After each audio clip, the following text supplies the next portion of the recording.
Friends, स्वागत है आपका अपने चैनल द स्मार्ट ज्ञान अड्डा में। जी हाँ फ्रेंड, एसएसए एवं जो भी मत के जून वेतन अपडेट को बताएंगे कि जिन जिलों में भुगतान नहीं हुआ है कब तक भुगतान होगा। मनचाहा ट्रांसफर पर शिक्षा मंत्री का गुड प्रपोजल, लेकिन आज के बैठक में नियमावली में परिवर्तन पर मोहर लगी है और अब नियोजित शिक्षकों के साथ साथ नियमित शिक्षकों को भी ट्रांसफर मिलेगा। अब ये देखने की बात होगी कि मनचाहा ट्रांसफर मिलता है कि जो है जबरदस्ती ट्रांसफर किया जाता है। डीए में 9% वृद्धि पर कैबिनेट की मोहर लगी है, पत्र जारी हो गया। पीपीएससी हेडमास्टर जो आंसर की जारी किया गया है, उसके बाद क्वालिफाइंग मार्क्स पर भी चयन होने के बावजूद सीटें रह जाएंगी खाली। जी हाँ फ्रेंड, आपको बताते चले शिक्षा जगत के प्रमुख हलचलों में नियोजित शिक्षक अवकाश को भी अपडेट किया जाएगा और प्रोन्नति एचएम में मिला है शिक्षकों को। और शिक्षा जगत के विभिन्न हलचलों के साथ सीधे चलेंगे अगले स्लाइड पर। सबसे पहले देख लेते हैं कि जो जून का वेतन कुछ जिलों में हो गया, कुछ जिलों में नहीं हो पाया। तो ऐसे जिले जहां पर जो कि राशि जारी की गई सैटरडे को जो एसएसए मत से, वो राशि जो है अब तक शो नहीं हो पाई है। तो कई ऐसे जिले हैं जहां पर कि 1 जुलाई को ही जून का भुगतान हो गया था और जिसमें सारण का नाम निकल करके आता है, लेकिन कई ऐसे जिले हैं अब तक वहां पर भुगतान नहीं हुआ है। तो उन जिलों के लिए जो अपडेट निकल करके आ रहे हैं, अब तक राशि शो नहीं हुई है। कुछ जिलों में तकनीकी कुछ दिक्कतें थी और कुछ जिलों में मंगलवार तक का जो टाइमलाइन दिया गया है, राशि शो हो जाएगी ट्यूसडे तक। तो मिला जुला कर Wednesday, Thursday, Friday, Saturday 4 working day उसके बाद आता है राशि शो होने में। तो जो लेट लतीफ जिले भी होंगे, चूंकि अभी डीपीओ किशनगंज को बर्खास्त करने की बात चल रही है, तो सारे डीपीओ जो है बिल्कुल एक्टिव मोड में है। तो आपको अगले सप्ताह यानी कि जो आने वाला सप्ताह है, तो मंगलवार तक सभी जिलों में जो है निश्चित रूप से राशि शो हो जाएगी। जहां भी कोई तकनीकी बाधा थी वहां भी, और बुध बृहस्पति शुक्र तक या लास्ट शनिवार तक यानी कि नेक्स्ट वीक में आप बिल्कुल, यदि आप वेतन के इंतजार में आपका काम रुके पड़े हैं या आप कर्ज में डूब जा रहे हैं, तो आप बिल्कुल सैटरडे तक आप अपना प्लानिंग कर सकते हैं, आपका भुगतान हो जाएगा।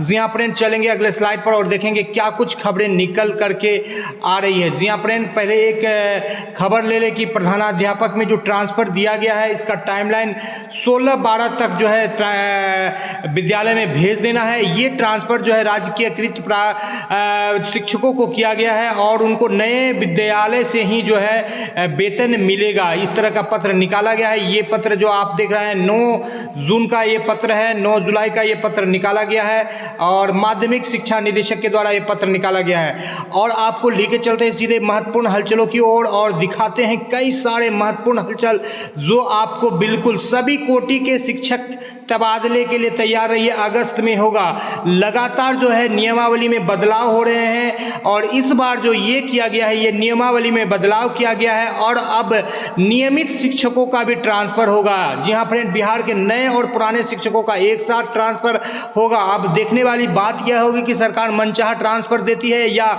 जबरिया ट्रांसफर करती है सबको। अब देखने वाली बात होगी, क्योंकि के पाठक के द्वारा जो नियमावली बनाई गई थी, उस नियमावली में बिल्कुल बदलाव होना 100% तय माना जा रहा है। आज के बैठक से जो निचोड़ निकला है, एसीएस सिद्धार्थ ने नई कमेटी के साथ बैठक की। 1 अगस्त से सभी शिक्षकों की काउंसलिंग होगी और पुराने शिक्षकों में भी फर्जी का जो रिपोर्टिंग गया है, उस पर भी जो है काउंसलिंग के द्वारा उसको भी पकड़ा जाएगा, कहीं उसमें भी कोई फर्जी नहीं है। तबादले पर सहमति बन गई है। जो दूर दराज के शिक्षक है उनको लिए खुशखबरी है कि 1-2 महीने या चुनाव तक आपको चुनाव का लाभ सरकार लेना चाहती है, मनचाहा ट्रांसफर दे सकती है। बीपीएससी के 94 बैच में बहाल शिक्षकों का भी काउंसलिंग होगा।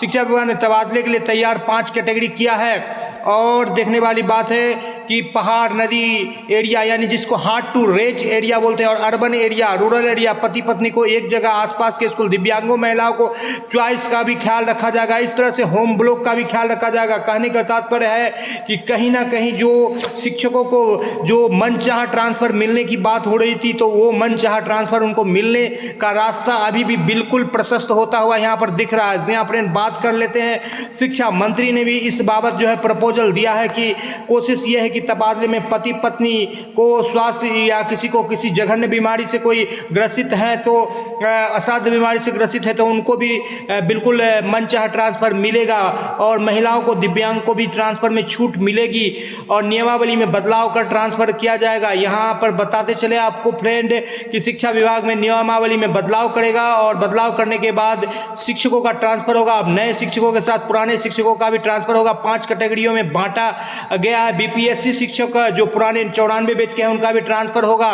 फिलहाल नए बीपीएससी शिक्षक को ट्रांसफर के लिए इंतजार करना पड़ सकता है। उन पर भी चर्चा हुई लेकिन उनको कोई तवज्जो नहीं दिया गया, प्रोबेशन पीरियड में चल रहे हैं। जी हाँ फ्रेंड, पुराने शिक्षकों को ट्रांसफर की खबरें निकल करके आ रही है। जी हाँ फ्रेंड, बात कर लेते हैं अन्य प्रमुख हलचलों में। तो पटना में 4 डीओ सहित 60 कर्मी अनुपस्थित पाए गए। 10:30 बजे कार्यालय का औचक निरीक्षण किया गया और सभी का वेतन को काटा गया। तो जहां पर जो बिहार की राजधानी है वहां पर इस तरह का हाल है, तो अन्य सुदूर जहां पर नदी नाला हेल करके टीचर जाते हैं उनके लिए क्या कहना है। यहाँ पर सष्टम वेतन पाने वाले शिक्षकों के लिए बहुत गुड न्यूज है। उनका डीए को 230% से बढ़ा करके 239% कर दिया गया और 1 जनवरी के प्रभाव से षष्ठम वेतनमान पाने वाले शिक्षक और अन्य कर्मचारियों को उसका लाभ मिलेगा। जी हाँ फ्रेंड, आपको बताते चले जो ईपीएफ में जो बेसिक लिमिट जो 15,000 है उसको बढ़ा करके जो है अब जो है उसको बढ़ाया जा रहा है और वो 21,000 किया जा रहा है।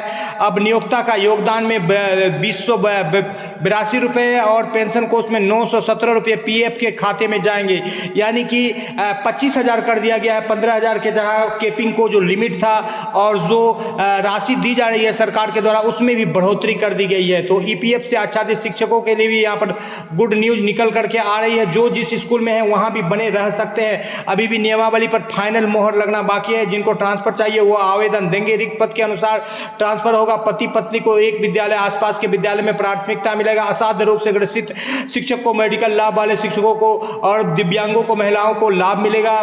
ट्रांसफर रिक्ति के अनुसार की जाएगी। नए शिक्षकों के साथ साथ पुराने शिक्षकों को भी ट्रांसफर का लाभ मिलेगा। जी हाँ फ्रेंड, 23 तारीख को बजट में सरकार घोषणा कर सकती है।